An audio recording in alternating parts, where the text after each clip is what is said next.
the establishment. We're one of you. And we're only getting started. Join us on GB News, the People's Channel, Britain's news channel. Every morning from 6 o'clock, we'll wake you up with GB News Breakfast with all the stories you didn't know from the night before. So whether it's serious news, entertainment, or your own views from all over our great nation, we're here to kick off your day with a smile. The national media should be reflecting and reporting what's happening here. You will notice the northwestern accents.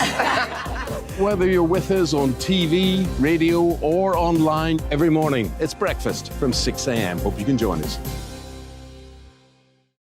Join us for Ministry of Offence, the comedy panel show that's just like the news, and the left fights the right, and it doesn't really seem to matter who wins. We cover the big stories. It was, in fact, a troop of baboons and not angry vegans. I like that. And the really important stories. Fat naked cow gets stuck in swimming pool. It's a headline in a lot of local newspapers. Yeah. We're on the same team, Nick. Yeah, but I'm just helping you. Join us for Ministry of Offence, Saturday nights, 8 o'clock on GB News.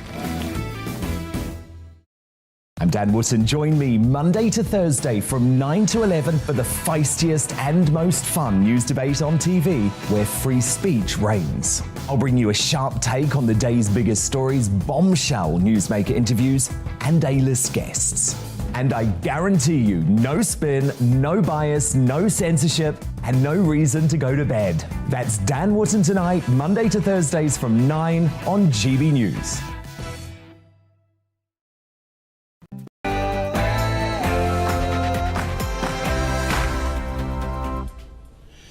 Hey, welcome along to tonight's Mark Steyn Show. There are two groups of people these days. One, the group you probably belong to. One group gets micro-regulated in every aspect of your life at every turn. The other group has the run of the land and can break all the rules of the land. These are the contradictions of our time and the theme of our show. So on the one hand, we have grooming gangs in Oldham and elsewhere, and refugees from the French Republic, a novel, not to say entirely risible concept.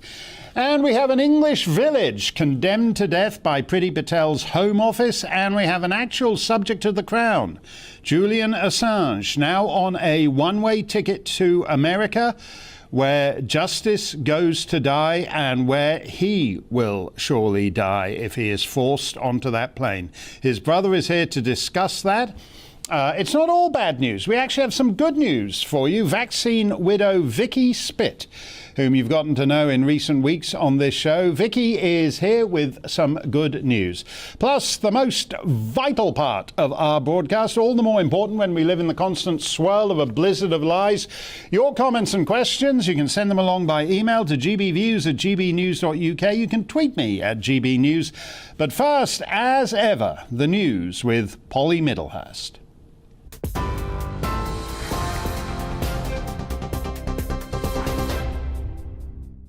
Mark, thank you. The top stories tonight on GB News. The RMT union has confirmed rail strikes will go ahead from tomorrow after last-minute talks failed to resolve a dispute over pay, jobs and conditions. The industrial action will be the biggest in almost 30 years, with 40,000 staff walking out tomorrow, on Thursday and then again on Saturday. The RMT General Secretary Mick Lynch says the government's decision to cut funding from the railway network is the source of the strikes. Faced with such an aggressive agenda of cuts to jobs, conditions, pay and pensions, the RMT has no choice but to defend our members industrially and to stop this race to the bottom. The strikes on Network Rail, the train operators and London Underground will go ahead, and we again call on our members to stand firm, support the action, mount the pickets and demonstrate their willingness to fight for workplace justice. Well, the Transport Secretary, Grant Shapps, told the Commons this afternoon only 20% of planned services will be operating, causing problems for millions of passengers. My message, Mr. Speaker, to the workforce is straightforward. Your union bosses have got you striking under false pretences. And rather than protecting your jobs, they are actually endangering them and the railway's future. Well, on top of the rail unions, criminal barristers in England and Wales have also voted to strike from next week over concerns about legal aid funding. The walkouts come at a time of significant court case backlogs too. Other sectors could also see strikes this summer, with 2 teaching unions threatening to ballot their members. The National Education Union says teachers' pay has fallen by 20% in real terms since 2010. They're demanding a pay rise that's more in line with inflation. And away from strikes, Heathrow Airport was today asking airlines flying from Terminals 2 and 3 to cancel 10% of today's scheduled services. The decision came after technical issues caused huge pile-ups of passengers' luggage at the airport. EasyJet also announced it's cutting thousands of summer flights this year to avoid last-minute cancellations. And the move is also in response to caps imposed by Gatwick and Amsterdam's Schiphol Airport. Energy companies will be prevented from charging high direct debits under plans put forward by the regulator Ofgem. The proposals also include rules to protect customers' credit balances and green levy payments if a company goes bust. Suppliers will also be required to have enough money set to one side for future energy price hikes. That's it. You're up to date on TV, online and on your radio via DAB+. You are with GB News, where now it's time for Mark Steyn.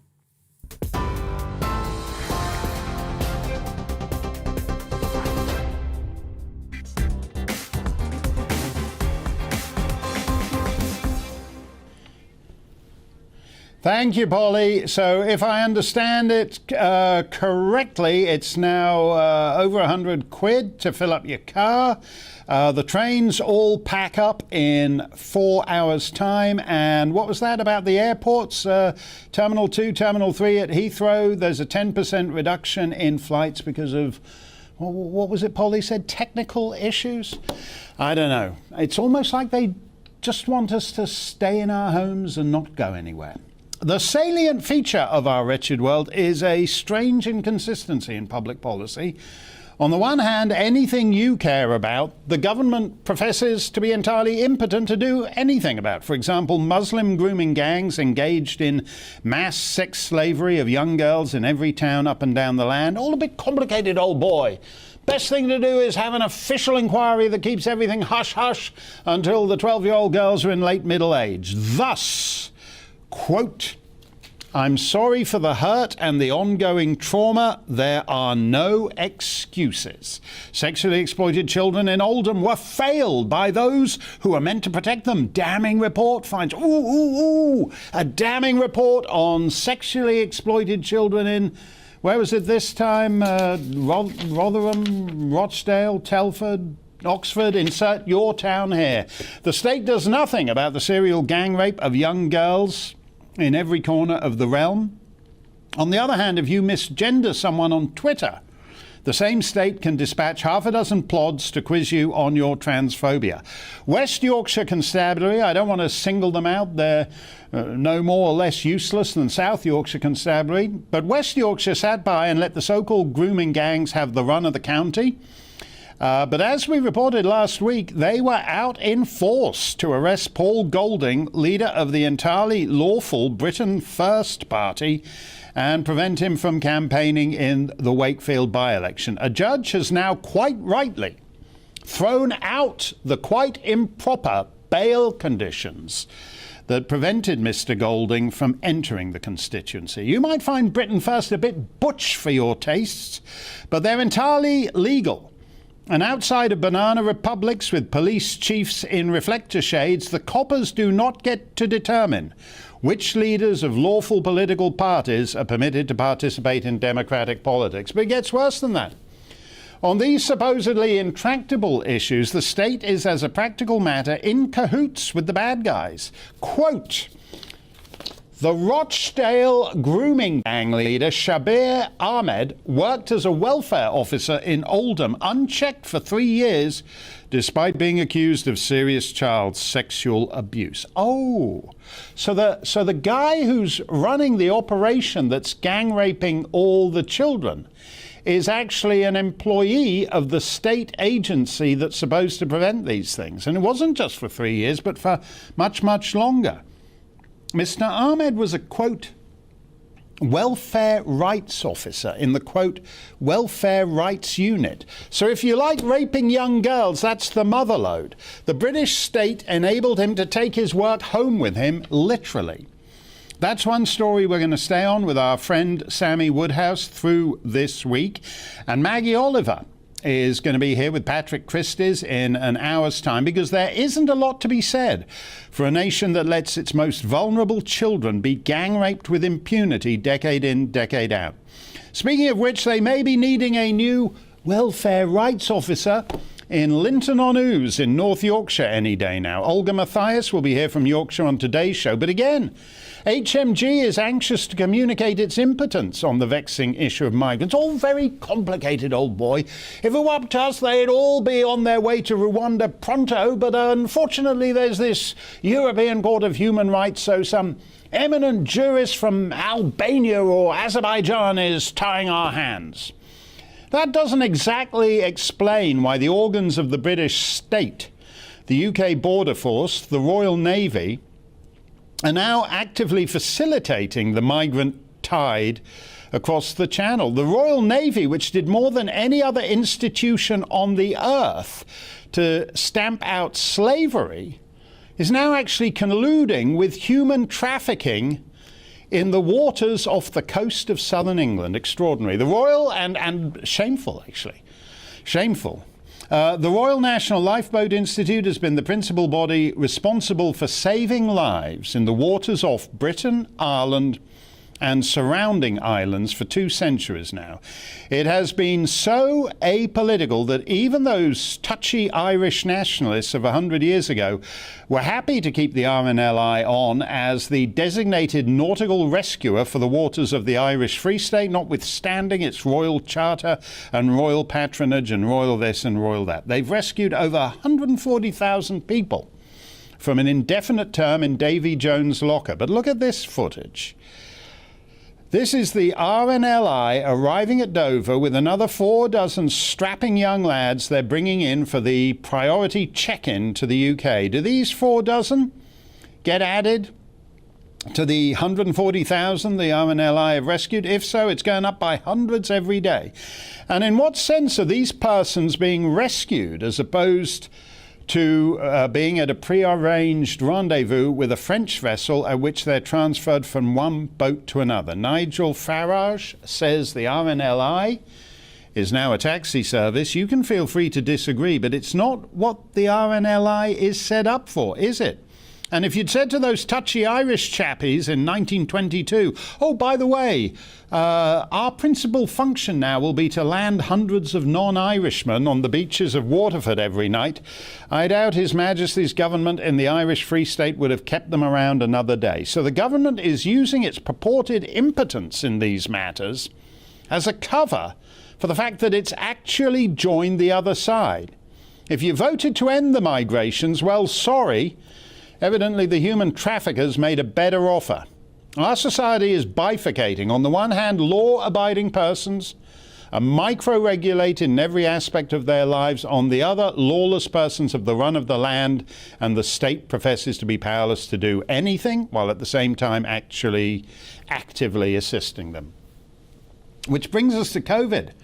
There are now 500,000 adverse reactions to the vaccines reported at the government's own Yellow Card website.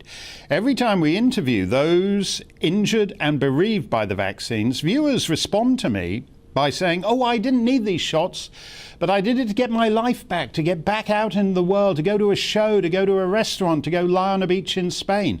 We somehow accepted the premise that the state has the right to require medical interventions in exchange for the right to do humdrum daily activities, while at the same time imposing no such condition upon illegal immigrants. Where's the Human Rights Court to weigh in on that inequity?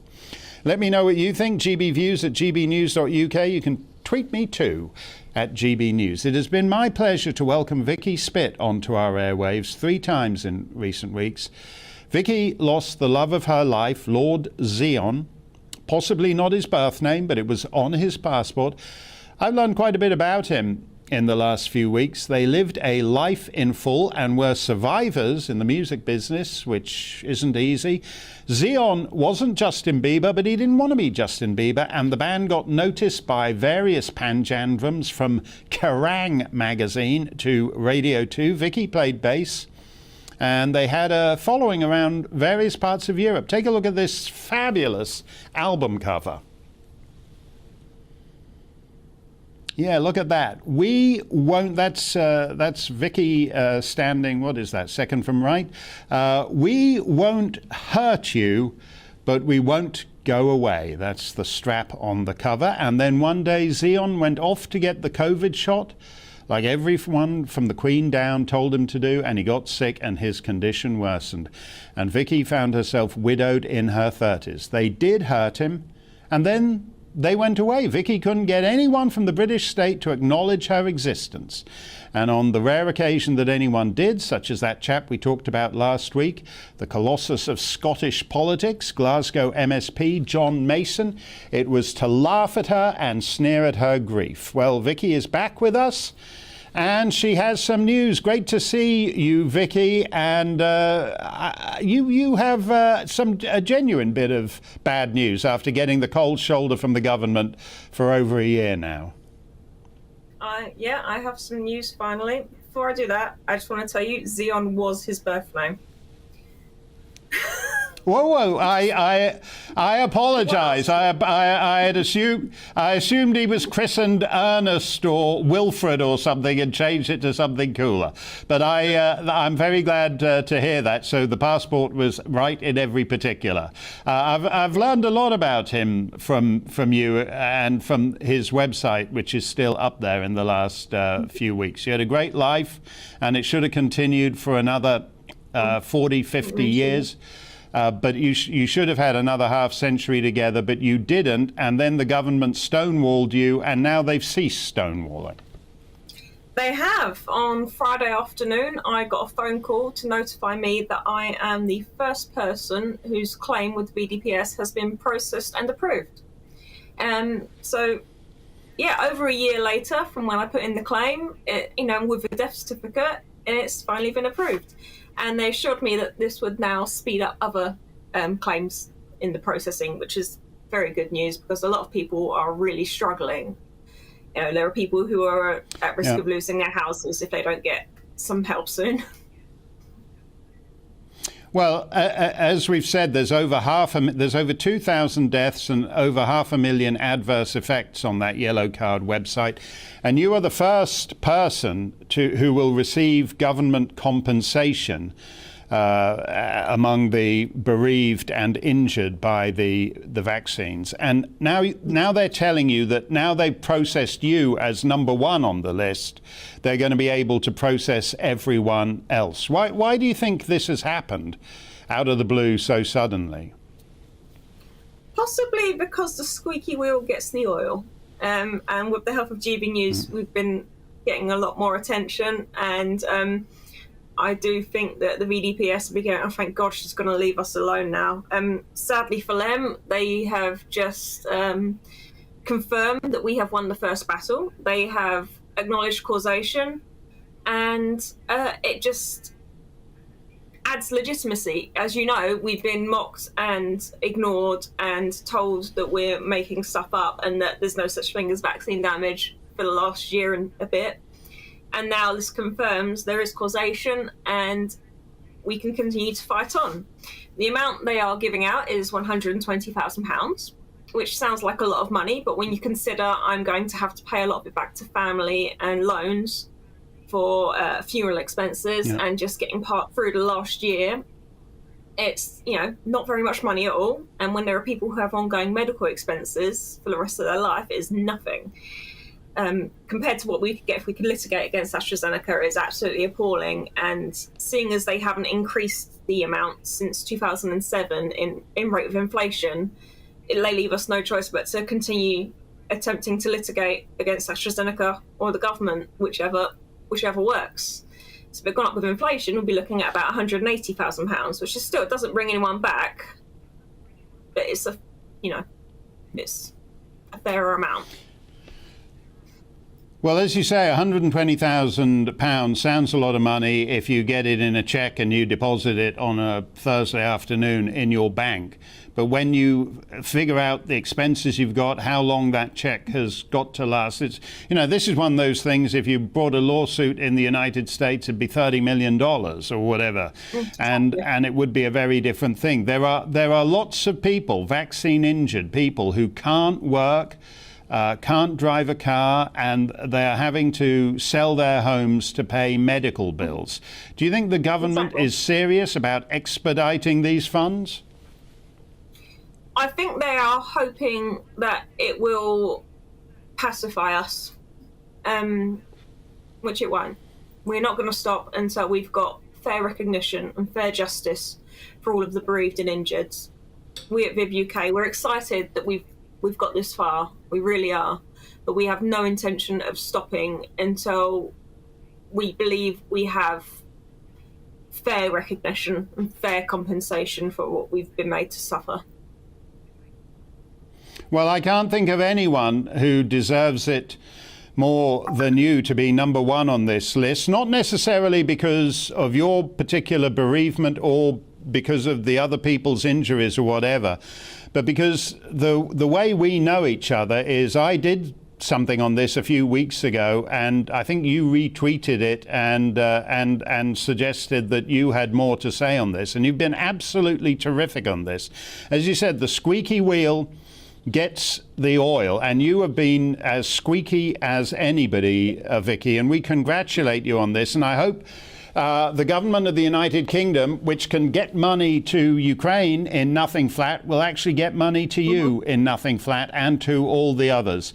You're welcome on this show anytime. We're going to bring you down to London in, I think, a week or two or whatever, so we can have a big in-depth discussion about this. But we congratulate you. It's way overdue. It's an insignificant amount of money compared to what the government did to you and made Xeon take, which he shouldn't have had to take. And you have terrific memories. They were cut off too soon. This is real, folks.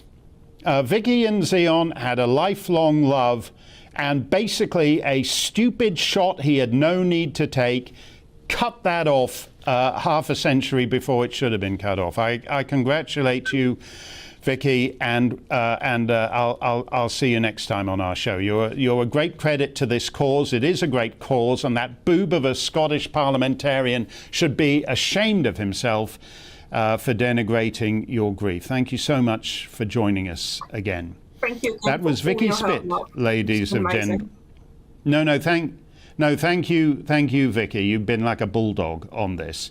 And if the government is just trying to buy time, like when it got Nadine Dorries to telephone Claire Hibbs so they can buy the big shut-up, the big shut-up doesn't work with people like Vicky. And this is actually about a decision to do the decent thing.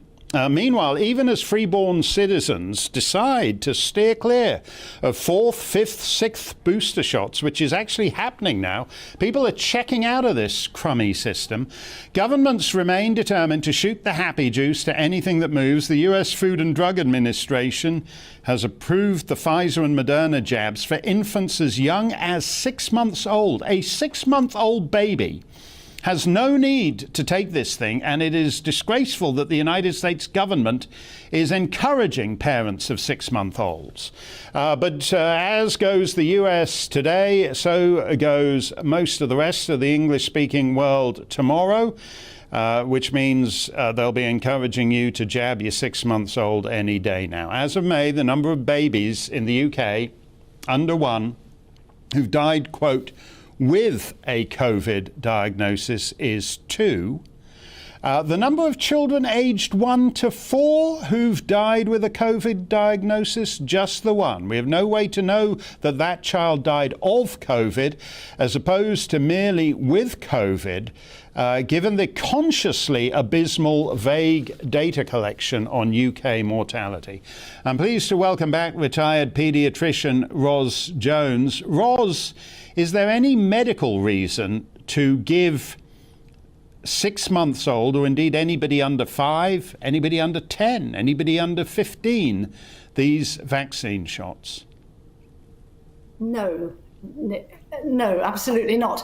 I think, if you had some serious comorbidity that put you at risk of COVID, then you can get vaccinated, and you don't need this to be rolled out to healthy children in order to allow children who are at really increased risk, in discussion with their paediatrician, to be vaccinated. And that's been, I think, one of the fundamental problems with this. So I think everybody's acknowledged that the risk for healthy children from COVID is minute. And also what's so crazy is that most children now have had it. So the risk if you've had it is even more tiny. And so the chance of having any real benefit from this is negligible. And yet we've just been hearing about Vicky. I was really pleased to hear she is finally going to get compensation. But, Zion won't have been given properly informed consent. He won't have been given the risk of adverse events. And all along, the offside of silencing people with vaccine injury is that they're trying to underplay the risk of vaccine injury when they're looking at that balance of benefit and risk. So I could tell you a bit more when you about say the that, study, and I would like to. Can I just tell you, I sat through the 7 hours of the meeting. They have it as a public meeting for the panel who are going to advise. And Pfizer presented their data. They only gave the paperwork up in 2 days before the meeting, so there wasn't long to look at it properly. They originally planned this 0 to 4s to be a 2-dose schedule, same as for adults and children. And after 2 doses, they had a meeting booked for getting the authorization back in February, but they suddenly realized that actually after 2 doses in the children, it wasn't working at all. So they had to then change the protocol to put in a 3rd dose. So by the time they reconvened the meeting, they had half the children who'd been given the placebo in the original trial, they'd all then been vaccinated. So you can't do the long-term safety data. They had just over 1,000 children having follow-up for 2 months to say it's safe. Now, that is just not remotely adequate for safety data. So that's the first thing I would say. I don't think we know that this is safe. And then the second thing is when you come to the efficacy. And that's even more bizarre. They gave a headline number of they divided it into 2 age brackets. There was the 6 to 23 months, and then there was the 2 to 4-year-olds. And in the 6 to 23 months, they had 3 cases of COVID more than 7 days after the 3rd dose. And that's all they wanted to tell you about. And there was 1 in the vaccination and 2 in the placebo arm. And that gave them a 75% efficacy. But if you've only got 3 cases, the numbers are so small that it's statistically completely meaningless. Yeah. And so they have these things called confidence intervals. You say, well, what's the number either side of this magic 75%? That it could have been, this could be just chance that the way it fell could have been 2 placebo, 1 vaccine. And their confidence intervals went from minus 367% to plus 99%. So in other words, it could be that this vaccine was 367% worse than nothing, worse than useless. That the placebo was much more effective than the vaccine. And that's their basis for saying this is efficacious. And if you looked at the whole trial from the day the kids were enrolled and got their first dose, there were actually 225 cases of COVID. But they excluded almost all of them. They didn't want to look at the ones that were in the first, a week after the first dose, or between the first and second dose, or after the second dose, or between the second and 3rd dose, or up to a week after the 3rd dose. All of those got excluded. And they only wanted you to look at the total of 7 cases that came in the last 6 weeks. It's worse than that, Ros, because setting aside the efficacy of things, we know we have done things to a generation of children that we will be living with the consequences of for the next 20 years. Their development is backward, their socialization skills are backward, they have weakened immune systems from not being able to play with all the other kiddies in the playground. We have actually the children have borne a terrible brunt for these disastrous public health policies inflicted on them by the so-called experts. Yeah, I couldn't agree more. And I think it's a real tragedy. I think the general lockdowns and the school closures and so on. I mean, it was interesting to see there's a book coming out quite soon by the co-founders of Us For Them, looking back and looking at the data that was available to the SAGE committee back in April 2020, after the month of school closures, already showing problems arising, and it was completely ignored. And if you go to the vaccines, I mean, I think we have no idea. People talk about myocarditis, heart inflammation, but in a way, even more worrying is what it's doing to these children's immune system. And we have no idea. And actually, I told you about the efficacy, but what I didn't tell you was when you looked at severe COVID, there wasn't a lot of that. There were 7 children who were defined as severe, 6 of them were vaccinated, and 1 was in the placebo group. So that doesn't make it look like it's efficacious, does it? And then they also looked at multiple infections, these kids who were getting repeated episodes. And again, 10 of those were vaccinated and 2 were placebo. And we've seen this in adults, haven't we? We've seen how a risk of infection per 100,000 population was higher if you're triply vaccinated than if you're unvaccinated. And then ONS said that's because vaccinated people go out and about more or something preposterous. This is ridiculous. The evidence suggests very strongly that maybe one shot does a little for you, but then if you go to second, third, it actually makes you more susceptible to infection and contagion and passing it on to other. But why we would be doing this to the most, if a society can't protect its most vulnerable members, like 6-month-old babies, there isn't a lot to be said for it. Thank you very much, Ros. We appreciate your insight on this. We've got your reaction coming up next, GBViews at gbnews.com. What's the point, by the way, of having a British Home Secretary? Priti Patel washes her hands of so much she really should be doing ads for mild green, fairy liquid. But from Linton on Ooze to Julian Assange, these things are her responsibility. Stick around, Mr. Assange's brother and Olga Mathias and Eva Vlaardinger-Broek are all here. We're coming right back. Don't go anywhere.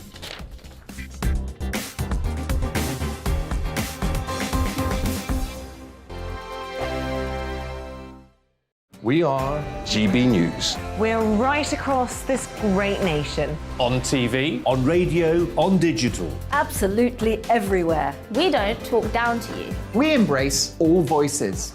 With honest and civilised conversation. We're not part of the establishment. We're one of you. And we're only getting started. Join us on GB News, the People's Channel. Britain's news channel. Every morning from 6 o'clock, we'll wake you up with GB News Breakfast with all the stories you didn't know from the night before. So whether it's serious news, entertainment, or your own views from all over our great nation, we're here to kick off your day with a smile. And the national media should be reflecting and reporting what's happening here. You will notice the northwestern accents.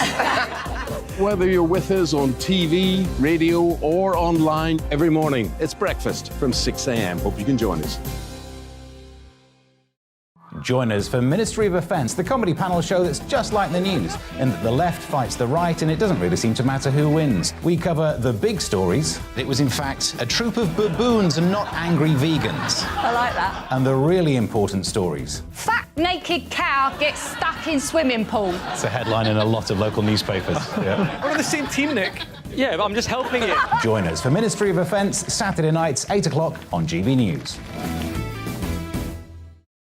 I'm Dan Wootton. Join me Monday to Thursday from 9 to 11 for the feistiest and most fun news debate on TV, where free speech reigns. I'll bring you a sharp take on the day's biggest stories, bombshell newsmaker interviews, and A-list guests. And I guarantee you, no spin, no bias, no censorship, and no reason to go to bed. That's Dan Wootton tonight, Monday to Thursdays from 9 on GB News.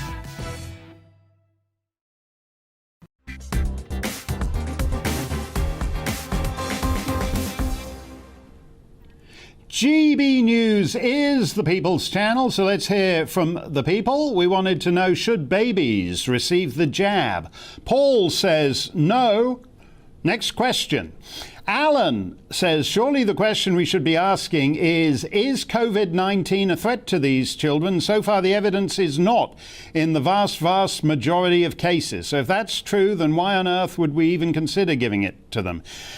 As Jamie Jenkins from the Office for National Statistics has pointed out on this show, you would have to double jab 2 million young children to prevent one child going to the ICU. It's bonkers. It's madness. It's total political insanity. But on the other hand, Diogenes of Sinope, possibly not his real name, says, we've been vaccinating babies for decades. Chill out, anti-vaxxers. You first, Diogenes. The idea that because one vaccine works, all vaccines work is so medically illiterate that it doesn't bear thinking about. These babies have no need to get this thing. We've been chill out, anti-vaxxers. We're not anti-vaxxers. These things are less and less efficacious with every passing month, so that we have right now triple vaccinated. Justin Trudeau, he's had 4 shots. They're running out of places in his arm that haven't got holes in them, and he still can't prevent himself from getting the COVID. These things are rubbish. Reply, Maggie Peagrave, by the way, says, is Mark Steyn a medical doctor? Yes, I am, Maggie. Maggie Peagrave, is that her real name? Is Mark Steyn a medical doctor? Yes, I am, Maggie. I'm going to come round to your pad and perform a reverse lobotomy on you. We have had rule by experts, and we got the worst inflation since the 1970s because they totaled the economy. We have mysterious, inexplicable young and middle-aged increases in mortality. You'll be experted to death, Maggie. Oh, has he got a medical degree? No one should say anything unless they've got a PhD in the subject. From Rockall Polytechnic. GB News reported a couple of weeks back that the North Yorkshire village of Linton-on-Ouse had been granted a temporary reprieve before being swamped 2-to-1 by 1,500 young male, quote, asylum seekers. Last week it emerged that the government was advertising for security guards and cleaners and activities coordinators for the asylum camp. They're going to be doing a lot of amateur theatre, a little bit of Gilbert and Sullivan, maybe a Rocky Horror Picture Show, according to taste. Kevin Hollinrake, MP, told us that both the PM and the Home Secretary had assured him that they were determined to get to the bottom and find out who had decided to target Linton-on-Ouse for total destruction, which is a bit like O.J. Simpson looking for the real killers. It rather overlooks the fact that, assuming British constitutional theory still holds anywhere these days, executive authority is vested in Her Majesty, and Boris Johnson and Priti Patel exercise it on her behalf, and so they are the only persons responsible for the destruction of Linton-on-Ouse, and they can prevent it any time they want. So one must assume they don't want to. Olga Mathias has been relentlessly campaigning for the villagers, and she joins us again. Olga, what do you make of this, rubbish that Priti Patel is going to be looking into it and finding out how this could possibly have happened? It's a government decision. The government's responsible for it, isn't it? I think so. I'm with you on that one, Mark. Definitely a government decision. So, what's the mood of the villagers like these days? Well, it's a little bit of a roller coaster from one thing to the next. That no decision has been made. We'll give you 7 days notice. They're not coming this week. We're recruiting. We're not recruiting. This is clearly, as you've pointed out several times on other episodes that you've had, a government that's in huge control and knows exactly what it's doing. As you've noticed before when I've been on the programme, my day job is a Professor of Operations Management, and Operations Management is all about doing the right thing at the right time, in the right way, in order to save money. And I think we can all hand on heart say the Home Office is not doing that. It's not taking seriously its duty of care to its citizens. It's not taking seriously its duty of care to asylum seekers, because we have signed a treaty, an international treaty about that, and it's not taken a duty of care for any kind of aspect of its own work. It hasn't done any due diligence. I've got in front of me a letter that Kevin Foster, who's one of Priti Patel's ministers, wrote to David Davis, who's the MP for Hull, about Thwaite Hall, where 200 asylum seekers are going to be placed. And in that letter, Kevin Foster writes, when we select sites for use as a contingency asylum accommodation, each site is assessed on its suitability and the availability of support services within the local area. Had they actually done that for Linton-on-Ouse, they would have known within 2 seconds of a Google search that there are no support services in North Yorkshire. The police are overstretched, largely because of distances. I'm not sure that they're understaffed. Fire services are understaffed, undersupported, haven't got enough sites. The NHS is absolutely full, and the local GP surgery has said no. York Hospital recently had a very poor quality assessment because there aren't enough nurses to offer patients, existing patients, the care that they need. How on earth is this area going to take on 1,500 asylum seekers who, by the Home Office's own admission, are vulnerable people, people with, generally speaking, serious mental health issues? How are they going to be treated here? They've said, the Home Office has said, all services will be provided on site. Recruitment is going very poorly. Today, an advert was posted for security staff on the site, 5 vacancies, and that's now for, when they're hoping for 60 asylum seekers to come. Again, where will they get the staff for 1,500? How on earth does this tie in with the green agenda? Left hand, right hand, seriously, they have no idea what they're doing. No, it's most bizarre, and there seems to be a reason why Linton-on-Ouse has been singled out.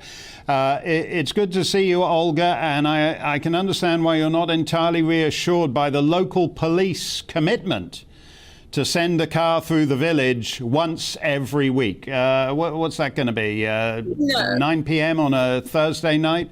It's a pathetic situation. We're going to stay on this story because it's absolutely disgraceful the way Priti Patel and Boris Johnson are not owning what is their ministry's decision on this. Thank you very much, Olga.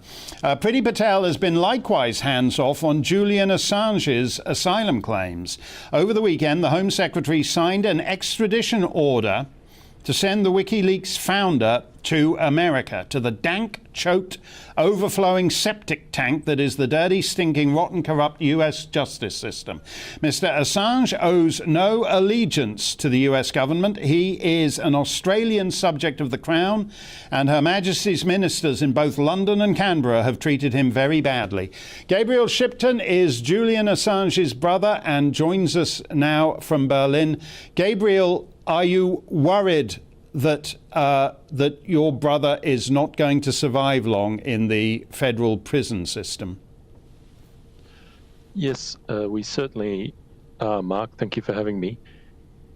So when the decision was handed down from Priti Patel, Julian was strip searched and placed in a bare cell. This is because the prison, the Belmarsh prison, where he's been for the last 3 years, was worried that he might self-harm. So that is just one concern of ours. Obviously, last September, there was a investigation done by some journalists in Washington, D.C., using 30 current and former intelligence sources from within the intelligence community in the US that found there were plots to murder, plots to kidnap Julian. They were spying, recording meetings with Julian's lawyers inside the Ecuadorian embassy, sending those back to the CIA. So what Priti Patel has done now is sign off on an extradition order to send Julian to a country that had plotted to kill him. So being sent to that country, being sent to the US prison system, we know they can't keep their prisoners safe. We know the government has plotted to kill him. Hillary Clinton, as Secretary of State, said, "Can't we just drone this guy?" I mean, this is the country that Julian is being sent to. But what is more dangerous about this is the precedent that has been set here. One of the charges in the indictment is for possessing classified material. There is not a newsroom anywhere in the world that doesn't have classified material. Every newsroom has some sort of classified material. This is what journalists do. They source classified material and publish it. So this precedent that's been set here means that any journalist, any publisher from the UK, if they have classified material, if they publish classified material or anything that upsets the US government, they could be locked in prison, extradited to the US, put in a dungeon for 175 years. It's just an absolutely shocking precedent that's been set. He should be out now for time served at Belmarsh, which is bad enough. Why do you think Canberra is silent for the most part and London is eager to cooperate? Is this just some Five Eyes thing at some deep state level in Washington? Five Eyes is the intelligence service between the UK, Canada, Australia, New Zealand and the US. Do you think just at some high level there they've said to Priti Patel, look, we're not having any arguments about this, we want him, ship him over? I think, from where I sit, it looks like the UK is, complicit in this sort of punishment of Julian, this punishment by process. We have to remember that Julian's been detained in the UK one way or another for the last 12 years. This has been the Crown prosecutors, the UK judiciary, Her Majesty's prison system. These are the people who have been doling out this punishment to Julian. So there is some, the UK is complicit in this. And as far as Australia goes, the previous governments have been as well by sitting on their hands, not helping their citizen. There is some change with the new government. There's a Labor government that's made some positive noises in Australia. They've said, the Prime Minister has said things in opposition like enough is enough. He can't see why Julian is still in prison, while Chelsea Manning, the actual leaker of the documents, was pardoned in 2016. She served 7 years. She had a commuted sentence under Obama, and she's walking free. She leaked the documents. Julian published them, and he's still in prison. I think it's gone on too long, and it could be ended so easily. Joe Biden, the President Joe Biden, could just drop these charges, move on, just let it go, and Julian could walk free. Yeah, I regret that President Trump didn't pardon him, but it is amazing to me the silence of the left. Your brother's essentially a man of the left, but the American left in particular has been really silent about this. You're right, however, to say that he's basically lost his liberty for 12 years, arising from that Swedish rape charge that actually went nowhere and was dropped and is gone and is over. So he's had 12 years of lost liberty, and they're now proposing to give him a one-way ticket to embalm him in some American tomb from which he'll never emerge. Thank you very much for joining us, Gabriel. Keep up the good fight. We're going to stay on this story because, as Gabriel says, it sets a terrible precedent. No one actually should be extradited to the United States, in my view, while their stinking corrupt justice system is in the present state. Stump the Steyns looming. GB Views at gbnews.uk. And Ava Valadingerbroek will wrap up the night for us as only she can. We're always pleased to see Ava. Coming right back.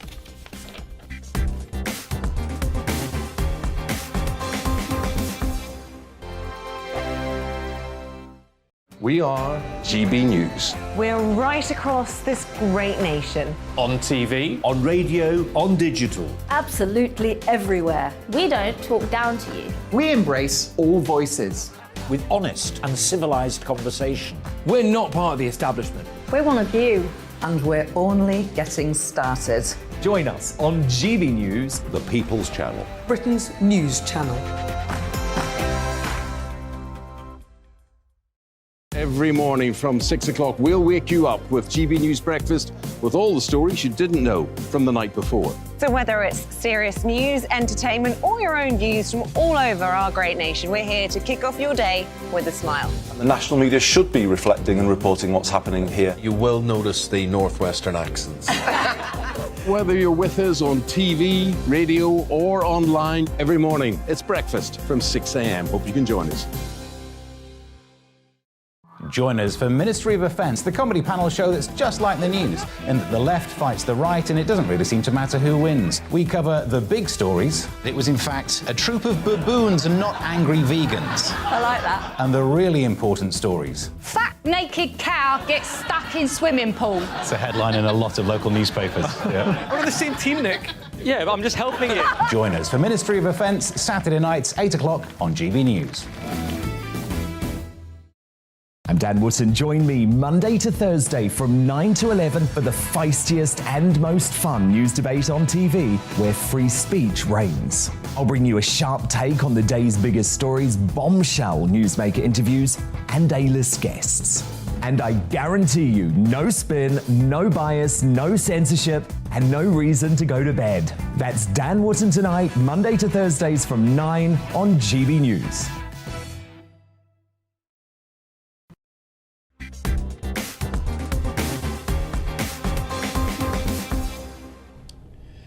Hey, let's explore the bigger themes of tonight's show with our pal and yours, Ava Vlaardingerbroek. Ava, we seem to be in a very strange place right now throughout the Western world, where ordinary citizens are micro-regulated in every aspect of their lives, and whole other groups of people are increasingly lawless. You know this yourself from the difficulties you had to go through to be admitted to America, whereas if you were just on the southern border with everybody down there, you could have just walked in across the Rio Grande.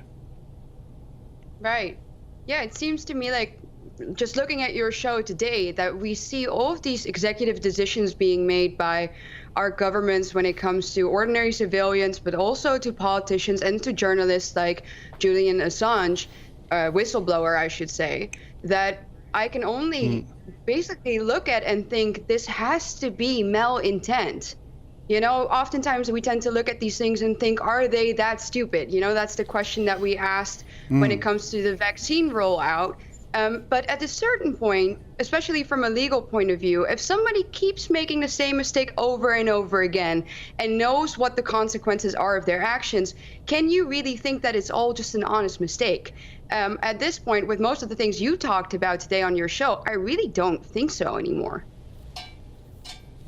No, it's interesting when you see Joe Biden falling off his bicycle and it's replayed over and over on the television. People think, oh, these people are just totally incompetent, they're stupid, they're feeble, they're idiots. But in fact, as you said, there's a lot of intent and planning behind what they're doing to us. Yeah, it seems to be the case. I mean, maybe some people that we see, like Joe Biden, who seems pretty much senile to me, and to most people, I would say, are puppets that they put in the forefront to make us think that way. But there are a lot of people behind this that I think we shouldn't underestimate, and that they know what they're doing. You know, just the story about the migrants that you told on your show today. If I'm not mistaken, it was 1,500 people coming to a village where there were only, 600 inhabitants? Who makes those decisions, you know? And we see those types of decisions everywhere. An example from my home country, the Netherlands, we had a minister of social matters who said, about immigration, you know what would be a great idea? A great idea would be to bring all this problematic youth from France, you know, the guys who make the banlieues of Paris impossible to enter and incredibly dangerous. Let's bring them over to come and work in Dutch restaurants because we need people. You know, like, I think that that's just, you know, good intent. This can't be good intent. No, and you already have these problems in the Netherlands with, what do you call it there? You use an English term, I think, the lover boys, where men from migrant backgrounds basically prey on young Dutch girls. So everybody knows the way all this thing goes, but somehow the people, the citizens of these countries don't seem to count for anything anymore. No, it seems like most of these things are just decided for us. I was on Tucker Carlson's Today Show a while back, and we talked about this extensively. I mentioned the poll there that was conducted in the Netherlands in the 1990s.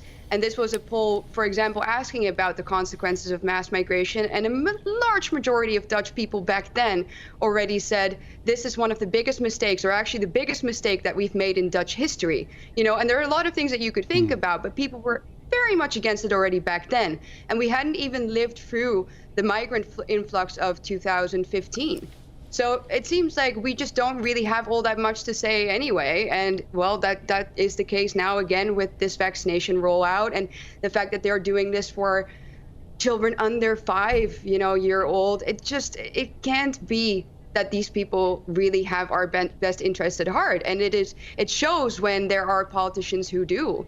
Here in the US, we have Ron DeSantis, for example, who said, we're not doing this as the only state. So the rare occasions that we do see bravery in the political landscape from the conservative side, then that shows really how bad or how dire the situation is for the rest of us. Political bravery from the conservative side. That's the phrase Ava used, and it's one to bear in mind. We need some alternatives to what's going on, and the conservatives aren't giving us enough of them. Thank you very much, Ava. It's always great to see you. Do not jab those 6-month-olds. There's no medical reason for it. Let's close it out with a bit of stumping. What's this? Tin opener. Says, Mark, please give us a few bars of feel-good 70s classic, Hooked on a Feeling. Is that the one that goes, I'm hooked on believing? Oh, God, I don't think I've heard that since the 70s and have no plans to hear it again if I live to 137. We got some good news for you. 2 words to macerate your Monday. Patrick Christys. What you got, Patrick? Absolute cracker of a show to kickstart people's week. Thank you very much for that. Loads coming up for everybody. Of course, the grooming gang report. I'm absolutely sick to the hind teeth of the fact that this lot keep getting away with it. Political weakness, police weakness. I am sick of it. We're also talking about whether or not as well women should be getting it. Sorry, men who are now women, believe it or not, should be getting involved in women's sport. Also, jabbing the kids, exactly like what you've just been talking about there, Mark. I think it's an absolute disgrace. And I reckon that one day, Mark, one day it's going to emerge that some of these powers that be have not even been jabbed themselves. Tune in, 9 to 11. No, that's very interesting. That big shot in Spain who just got himself dosed with the saline. I wonder how many of these big pharma guys would be the are big doing one, that. wouldn't it? Can you imagine? Yeah. No, it's going to be great stuff, Patrick. It's all coming up after the weather. Stay safe, stay free. Cheers, Mark. Hello, I'm Aidan McGibbon from the Met Office. Skies will stay clear in the south of the UK during the next 24 hours. Cloudier further north with rain for some, but not a great deal of rain. The cold front that is bringing the cloud and some outbreaks of rain into north of Scotland during the evening and the rest of Scotland and Northern Ireland overnight. Well, that's running into a ridge of high pressure which holds firm across the rest of the UK, and so the front is weakening. Still, though, northern Scotland likely to see some heavy and persistent rain at times during the evening and the early part of Tuesday. As the rain topples south, it will peter out as it reaches the central belt as well as Northern Ireland, so it'll be on and off and mostly light. To the south, across much of England and Wales, a clear night to come with temperatures in the single figures by dawn, even low single figures for some sheltered spots across England. But after a cool start to the day, actually plenty of sunshine for much of England and Wales. Cloudier conditions extending into the far north of England and remaining for Scotland and Northern Ireland. But even here, the skies will brighten. 1 or 2 showers for eastern Scotland, the higher parts of northern England, but actually still relatively warm, 21 Celsius there for Glasgow, although the heat really building now across southern and eastern parts of England, 25 Celsius in places by Tuesday afternoon. Into Tuesday evening, and the cloud in the north will tend to break up in places, so some clear spells for the Central Belt, for eastern Scotland, northern England, and a milder night to come. In fact, temperatures by day and by night will be rising through the next few days, so I think 14 or 15 Celsius for many of us as we wake up on Wednesday. Wednesday's a bright start for much of England and Wales. Again, plenty of sunny skies out there, and some decent sunny skies as well for central and eastern Scotland. Still a bit more cloud towards the west of Scotland, Northern Ireland as well. And temperatures are rising day by day, and it looks likely that by Thursday those temperatures will be peaking in the mid to high 20s in many places, perhaps even 30 Celsius.